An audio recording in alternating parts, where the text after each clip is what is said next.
Vamos a saludar inmediatamente con nuestro tercer invitado, el doctor Pedro Donoso. Él es consultor político y con él vamos a hablar sobre la coyuntura política. ¿Cómo está, doctor? Buenos días, gracias por aceptar este diálogo a este espacio de entrevistas.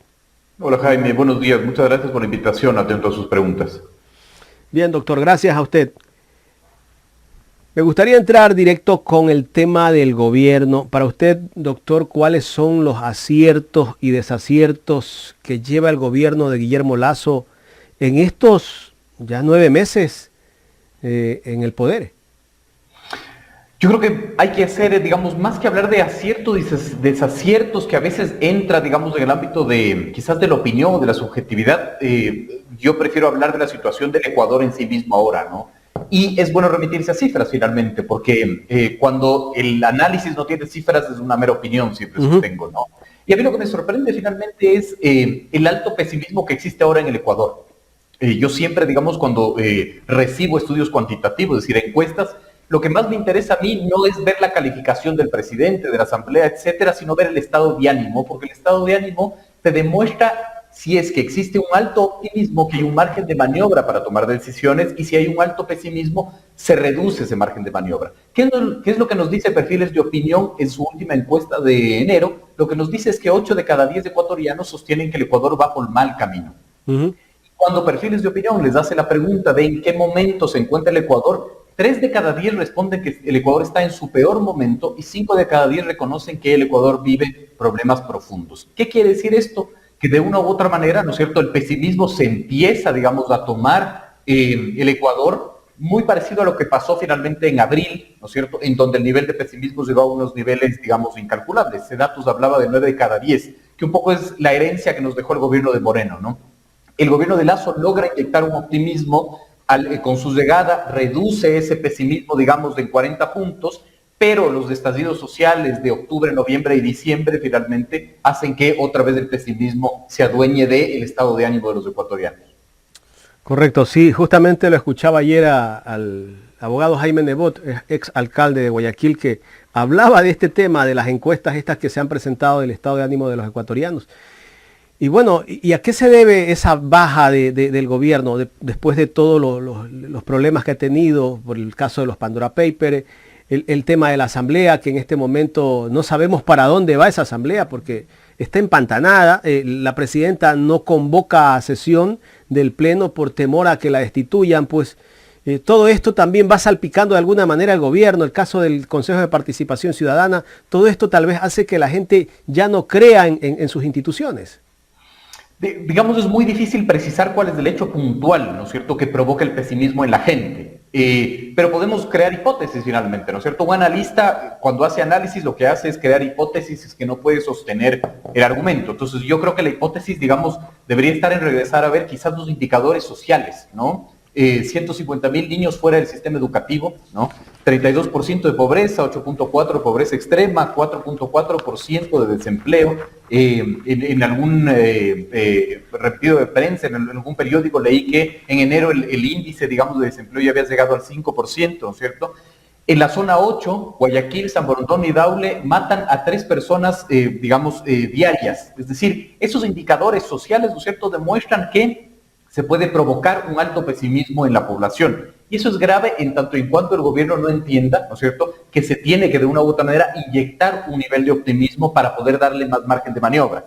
Con respecto a las tensiones políticas, es evidente que eso va sumando. Es decir, es muy difícil precisar si la gente puede reconocer como un problema la crisis política del Consejo de Participación Ciudadana o de la Asamblea. Yo creo que eso tiene poco interés, digamos, de la ciudadanía. Sin embargo, la suma de esos elementos hacen que de una u otra manera la gente se sienta más pesimista, pero sobre todo un tema que es muy puntual, que es la reducción de la confianza en las instituciones públicas, ¿no? El mismo Perfiles de Opinión, a finales del 2021, publicaba una encuesta muy interesante en donde reconocía, post-crisis carcelaria, que incluso instituciones que gozaban antes de una buena confianza empiezan a reducir su confianza, como por ejemplo las Fuerzas Armadas. Entonces, hay una ecuación peligrosa que es pesimismo, más el nivel de desconfianza de las instituciones públicas, más un tercer elemento que es fundamental, que es la desconfianza interpersonal.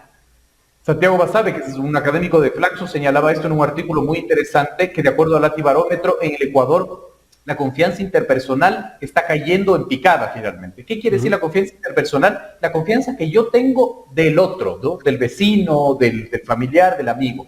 Esa ecuación, esa suma de tres elementos provocan finalmente que la situación política sea muy compleja para el gobierno. Cuando usted habla del tema de desempleo, no sé si la percepción de nosotros, los que estamos afuera y los de a pie, ¿no? Ni nos damos cuenta de la realidad de cómo está la situación en el tema de desempleo, pero escuchamos al presidente de la República en su discurso que dice que ha creado más de 350.000 nuevos puestos de trabajo. Eso como que a la gente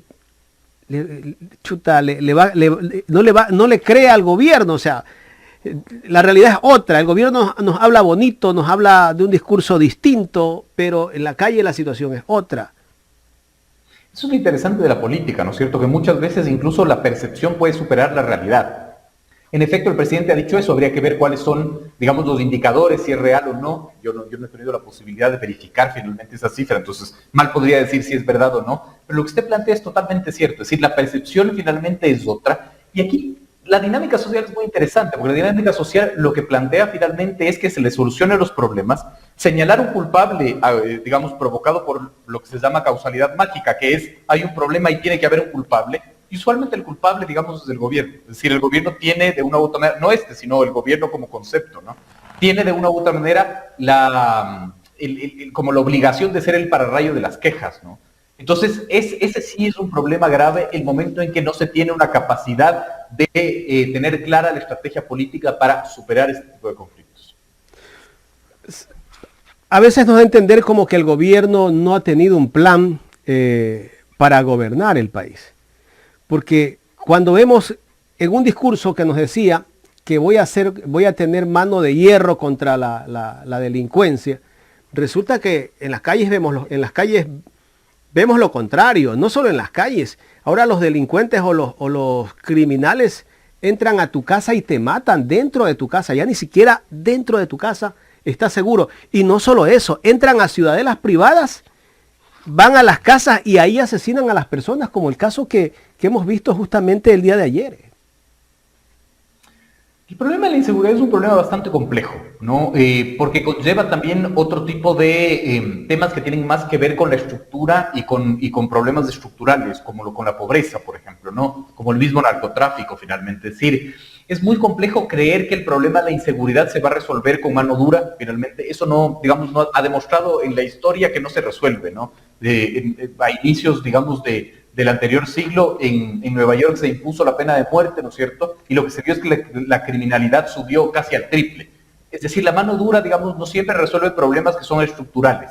Lo que sí veo aquí, y concuerdo con usted, es que el gobierno no ha tenido la habilidad, por lo menos, de presentarnos una política pública, no en materia de manejo de la seguridad con relación a la policía, a las armas, etcétera, sino una política pública social. Yo creo que esa es la parte que siempre le falta al círculo, por ejemplo, de la política pública que nos presenta el gobierno. Yo no logro entender cuál es su política pública referente al ámbito social. No veo cómo de una u otra manera el gobierno está trabajando para reducir la brecha de la desigualdad, pobreza extrema, deserción escolar, etcétera. Creo que en eso le falta muchísimo al gobierno. El poder, digamos, de enfrentar un problema que es bastante complejo con medidas, digamos, de compensación y para reducir la brecha de la desigualdad.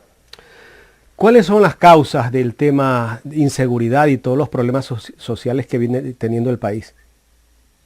Es una pregunta muy difícil de contestar, por lo menos, digamos, desde el ámbito que yo trabajo, ¿no? Creo que hay varios elementos, finalmente, ¿no? Es decir, no podemos desconocer que hubo una pandemia, no podemos desconocer, además, que el gobierno de Lenín Moreno provocó finalmente la reducción de la inversión pública y de la inversión estatal. Solo hay que ver los indicadores, por ejemplo, del manejo del sistema carcelario, ¿no? La reducción del presupuesto es una reducción del presupuesto brutal. Y la política pública es dinero, nos guste o no es dinero. Es decir, son planes, programas y proyectos que tienen que estar de una u otra manera, digamos, debidamente financiados. Entonces, yo creo que es muy complejo como tener una gran conclusión de cuál es la razón, ¿no es cierto? Pero sí creo que le falta muchísima, digamos, inversión pública de parte del Estado y creo que hay que acelerarlo en ese sentido. Yo a veces creo y siento que el gobierno no entiende que la política es algo absolutamente complejo y general y cree que la política se la debe administrar de manera secuencial. Es decir, primero resuelvo el tema de las vacunas, después el tema del del desempleo, después del tema de la pobreza, y la verdad es que la política finalmente es como un gran árbol que hay que resolver todas las ramas al mismo tiempo, ¿no?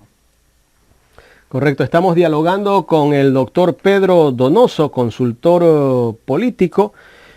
Doctor, me gustaría pasarme a otros temas, ¿no? Le voy a hacer esta pregunta que, bueno, tal vez tenía que habérsela hecho hace una semana o 2 semanas.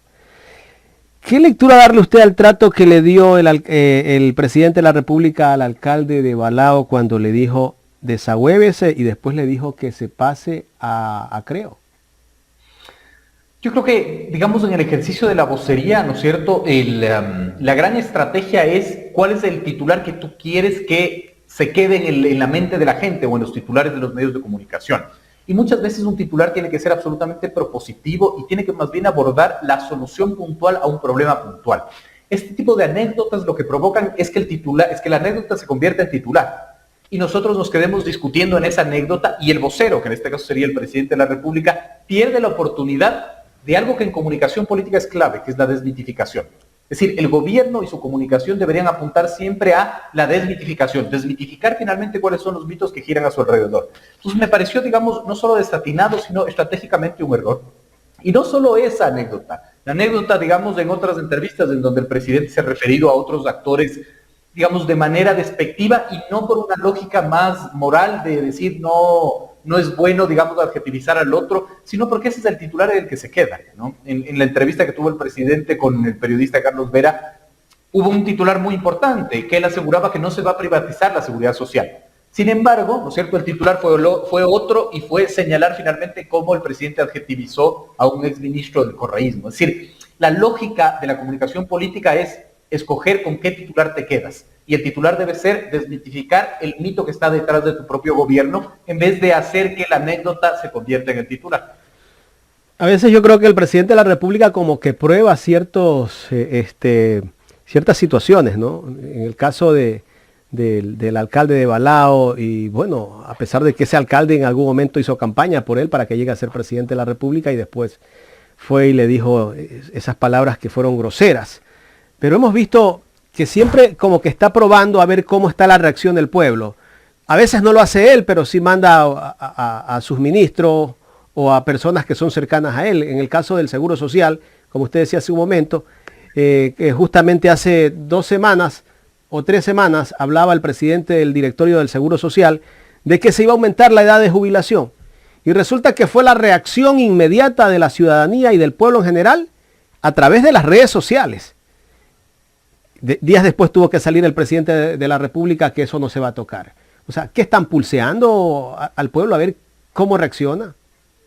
Yo creo que les da mucho mérito a usted. Yo creo que no hay una estrategia detrás. Creo que son errores de cálculo, creo que son errores de vocería, porque si no, yo no podría entender finalmente cómo posicionas la idea de que se va a privatizar el Seguro Social cuando de una u otra manera sabes y tienes seguramente cifras en donde la privatización del Seguro Social no es una opción en un país en donde no ha optado finalmente por esa solución, ¿no? Porque tiene más que ver, digamos, el arraigo o la relación identitaria poblacional con el Seguro Social que otra cosa. Esta no es una discusión técnica, es una discusión política, de imaginarios, de mitos, etcétera. Entonces, creo que no hay una estrategia ahí, creo que son errores finalmente de cálculo y sobre todo de una incapacidad de tener una estrategia política y una hoja de ruta futuro, ¿no?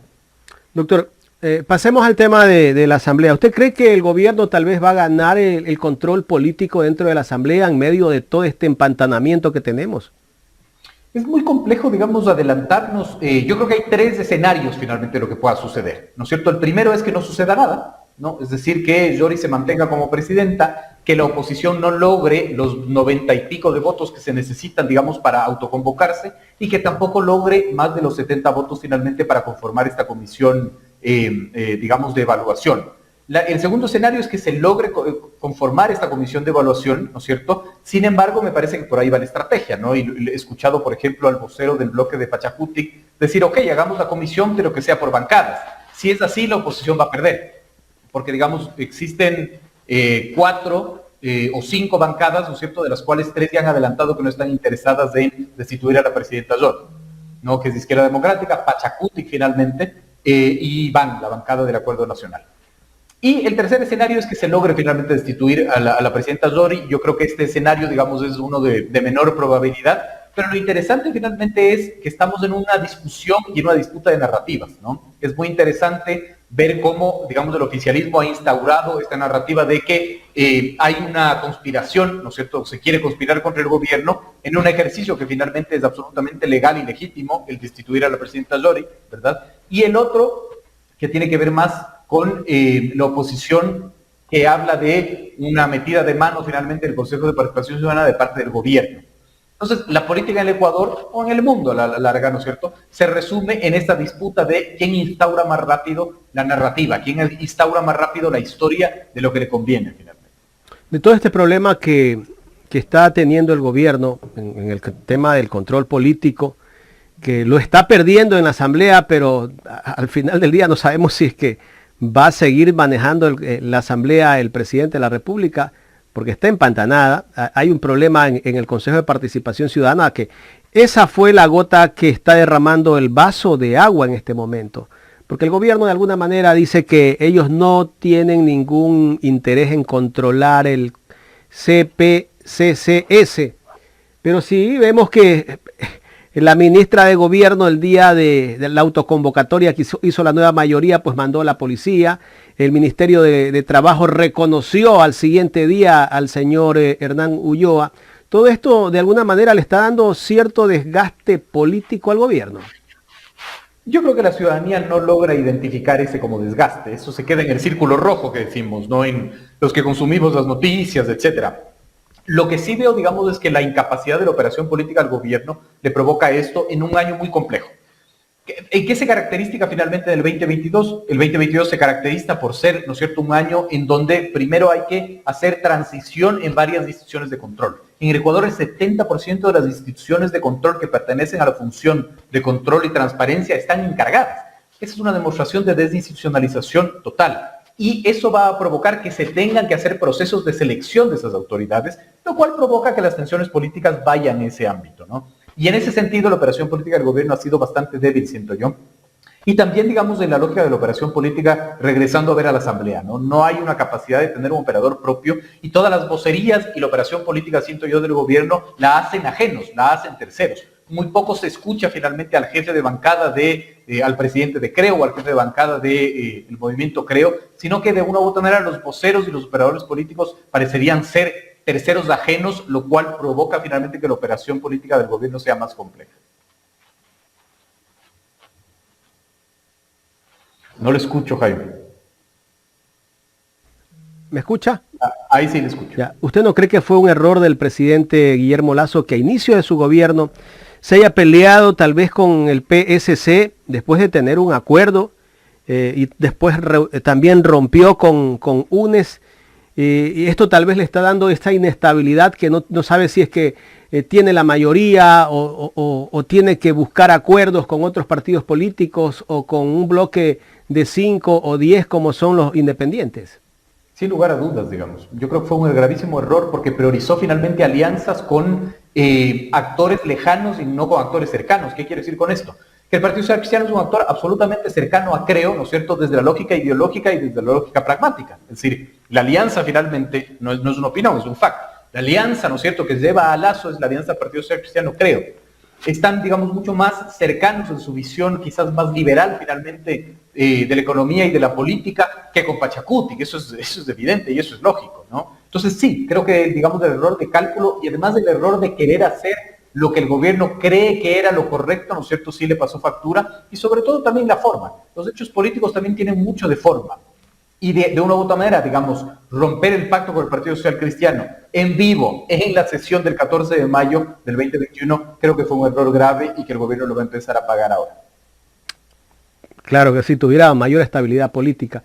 Pero también ver a Pachacuti, que está como la India María, ni de aquí ni de allá, un grupo, otro grupo rebelde y el otro grupo que está cercano prácticamente al presidente de la República, aunque ellos digan que no, pero están cercanos al presidente de la República. El futuro político de estos partidos o estos movimientos, los independientes, para una próxima elección, ¿cuál podría ser?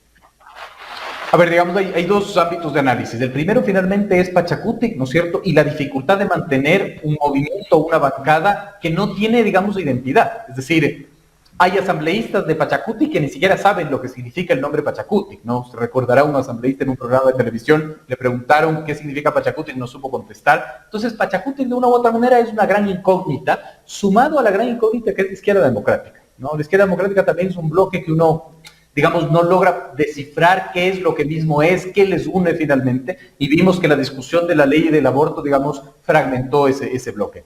Y el tercer elemento, primero, es un gravísimo error hablar de asambleístas independientes. En el Ecuador no hay esa figura. Ningún asambleísta independiente llegó por un movimiento político y hay que reconocerlos así. Porque también el juego del populismo antipolítica es vender estos actores independientes que no lo son, ¿no? Esos pertenecen a un partido y de una u otra manera, si no pertenecen a un partido, ese es el grave error que cometen. Es decir, creer que uno puede llegar a la asamblea libre y no tener una lógica partidista ideológica que te sostenga.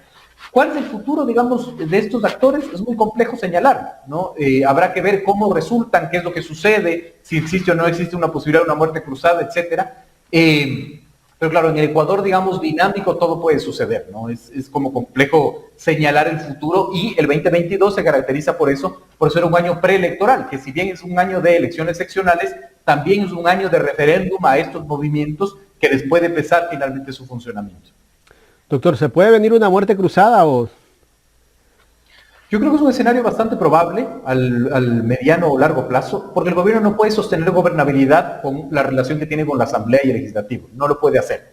Y a pesar de que sí, varios colegas, digamos, sostienen que esto produciría una inestabilidad al Ecuador, yo creo que no, en cambio.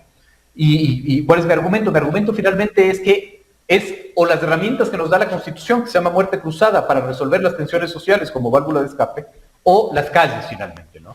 Y yo creo que de una u otra manera es mejor tener estas herramientas constitucionales que nos ponen reglas a tener de una u otra manera un calentamiento de las calles que pueda provocar, digamos, escenarios inciertos. Y el otro, digamos, el otro análisis también interesante es, a pesar de que las cifras de Lasso no son buenas y no hay una buena valoración, no es un tan mal escenario para él finalmente. Y hay dos argumentos. El primero es porque ahorita la oposición no está estructurada. Es decir, yo les pregunto, porque no hay que olvidar que la muerte cruzada se va a la Casa de la Asamblea y entra en un proceso de elección, ¿no es cierto?, también el Ejecutivo. En ese proceso son 4 meses que el Ejecutivo puede gobernar con decretos ley. Eso le da libertad al Ejecutivo para hacerlo. Y segundo, ¿cuáles serían los candidatos, por ejemplo, de la Revolución Ciudadana, del Partido Social Cristiano para la presidencia? Es decir, creo que no hay una estructura real ahorita de la oposición, y ahí el gobierno podría convertirse en el Estado candidato y lograr revertir finalmente estas cifras negativas que tiene. Entonces, para mí, sí, la muerte cruzada es un escenario bastante viable en el mediano o en el largo plazo. O sea, aquí saldría ganando tal vez en un futuro político el gobierno. Yo creería que sí, como hipótesis, digamos. ¿Y cómo quedan los partidos políticos, el PSC, UNES? Tienen que correr, digamos, de organizarse, que eso es lo complejo, ¿no? Es decir, por ejemplo, hablemos de Revolución Ciudadana, ¿no es cierto? Vimos cómo también se fragmentó con la discusión del aborto, ¿no es cierto? Ahí tienes varias visiones, es muy complejo sostener la Revolución Ciudadana. Yo le preguntaría a usted, ¿quién sería el candidato a la presidencia de la Revolución Ciudadana? No sé si sea tan fácil responder. Entonces creo que con la, digamos, no preparación de los partidos de oposición, creo que el gobierno sí podría ganar, porque el gobierno evidentemente tendría al candidato Guillermo Lasso listo para participar en un proceso electoral. Bueno, habría que ver las seccionales del próximo año, ¿no? Esa sería, bueno, si no pasa nada hasta el próximo año, esa sería la mejor medición, ¿no? A ver si el gobierno gana alcaldías, prefecturas. Exactamente. Y que no tiene cuadros tampoco el gobierno.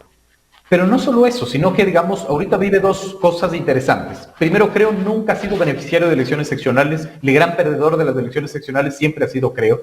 Y me van a decir, pero no tiene nada que ver, porque uno no puede comparar elecciones seccionales con generales. En efecto, sí, pero uno no puede desconocer que el poder real se hace desde lo local hacia lo nacional, ¿no? Es decir, es mucho más fácil gobernar cuando tienes aliados, digamos, locales, tanto en juntas parroquiales, cantones o provincias. Y el segundo punto es que, claro, ahorita con el desgaste del poder, a Creo le va a ser muy, muy complejo, digamos, también proponer una interesante campaña electoral en lo local, finalmente, ¿no? Con el desgaste que tiene, etcétera. Y claro, lo que usted dice, ¿no? Hay que sumar finalmente los cuadros, que también seguramente le costará bajas, tanto en el bloque legislativo como en el gabinete, ¿no es cierto? Seguramente el gabinete se está preparando, algunos actores se están preparando para ser las figuras finalmente de un proceso electoral. Habrá que ver, como usted dice, para que las seccionales sean un medidor interesante de lo que se viene. Doctor, para ya entrar a la recta final de esta entrevista, ¿cómo ve el panorama electoral acá en Guayaquil respecto a la elección del alcalde o alcaldesa, reelección de la alcaldesa, en este caso, Cynthia Viteri? Yo creo, Jaime, que Guayaquil es un lugar mucho más fácil de tener una proyección de lo que puede suceder. No decir, usted me pregunta Quito, yo no le sabría decir, usted me pregunta Cuenca, no le sabría decir. Creo que Guayaquil es bastante, digamos, o es menos complicado el establecer una lectura. Creo que Cynthia Viteri tiene buenos números finalmente, creo que podrá optar finalmente por una reelección. Ahí la gran pregunta es, digamos, cobijada por qué partido. Creo que esa es la gran incógnita, ¿no? ¿Por el PSC? Yo no lo sé si finalmente esa sea la definición, la verdad. Estoy especulando, no tengo ninguna evidencia de aquello, pero habrá que ver si es que va a ser la carta finalmente de la Alianza Partido Social Cristiano Madera de Guerrero. ¿Qué pasa si de pronto Creo saca otro candidato que sea bueno y que tal vez le contrarreste el voto de la derecha a Cynthia Viteri y entra por ahí un outsider? Es interesante, podría ser, digamos, yo creo que el Partido Social Cristiano siempre se ha beneficiado por el voto nunca específico de la derecha, sino es un voto masivo finalmente, ¿no? Hay que ver los resultados que obtuvo Cynthia Viteri en las seccionales del 19. Entonces, yo no sé si la propuesta de Creo pueda dividir, digamos, del electorado, porque Guayaquil me parece que es un fenómeno distinto, no es que está tan claramente dividido, no es que la derecha vota por Cynthia Viteri, la izquierda vota por X y el centro vota por Y. Creo que, digamos, siempre el candidato del Partido Social Cristiano se beneficia por votación tanto interideológico como intergeneracional. Entonces, yo creo ahí que sería una apuesta bastante agresiva del movimiento Creo y sería una aventura quizás que no tenga mucho éxito, ¿no? Ahora, se hablaba de que hasta hace algunos meses que podría ir como candidato Jaime Nebot a la prefectura del Guayas, pero justamente hace un mes hablaba con el presidente del Partido Social Cristiano, Alfredo Serrano, me decía que es descartado de que Jaime Nebot sea candidato a prefecto. Si el Partido Social Cristiano no pone un buen candidato a prefecto o candidata a prefecta, que podría ser la prefecta Susana González, y si tal vez Cynthia no va por el PSC, se va por Creo, la situación va a ser otra. Podría ser de que Jimmy Jairal aparezca como candidato y podría tener la oportunidad de llegar también. Ese es un escenario bastante complejo, ¿no? Habría que ver números, habría que ver situación, habría que ver contexto. El Ecuador tiene la magia de que finalmente todos los meses cambia el escenario, ¿no? Entonces, claro, uno puede ver y definir que el gran candidato ganador sería X durante el 2022, pero en enero del 2023 puede cambiar absolutamente todo. Entonces, sí es complejo, yo no lo descartaría tampoco, ¿no es cierto? Pero creo que Guayaquil está como mucho más claro. Creo que la reelección de Cynthia Viteri es un escenario bastante probable, independientemente de quiénes sean sus contradictores. Doctor, finalmente, ¿qué va a pasar en Quito? ¿O qué podría pasar en Quito? Esa es la gran pregunta finalmente, porque Quito ahorita es una cancha en donde el vacío político es tan profundo, ¿no es cierto?, que no hay de una u otra manera la capacidad de identificar un candidato claro, ¿no es cierto?, en ascenso. Y cuando eso sucede, digamos, y cuando de una u otra manera la disputa de los partidos, porque además la gran tragedia del Ecuador es lo que siempre yo digo, ¿no es cierto? La gran tragedia del Ecuador no es que hay muchos partidos, es que hay partidos sin candidatos, candidatos sin partidos y partidos y candidatos sin ideología, lo cual provoca que sea mucho más fácil para un outsider antipolítica llegar a los puestos que quiere ser, ¿no? Es muy complejo definir ahorita quién puede ser el ganador en Quito, sobre todo después de no solo las seccionales del 19, sino las elecciones presidenciales, en donde Javier Herbas, o lo que representa, a pesar de que él ya ha dicho que no va a ser candidato, rompió, digamos, el tablero político. Es decir, el sur de Quito, digamos, votó masivamente por Javier Herbas, ¿no? Un bastión de la Revolución Ciudadana. Pasan muchos fenómenos muy interesantes y claro, es muy complejo ahorita definir quién podría beneficiarse en las seccionales del 23. Quiero agradecerle, doctor, por haber aceptado este diálogo para hablar de la coyuntura política nacional. Hemos hablado de todo un poco el día de hoy. ¿Cómo es la política en el Ecuador? Siempre un gusto, Jaime. Gracias al doctor Pedro Donoso, consultor político aquí en el programa Los Especialistas de Ecuador en Directo y la Alianza Informativa Digital.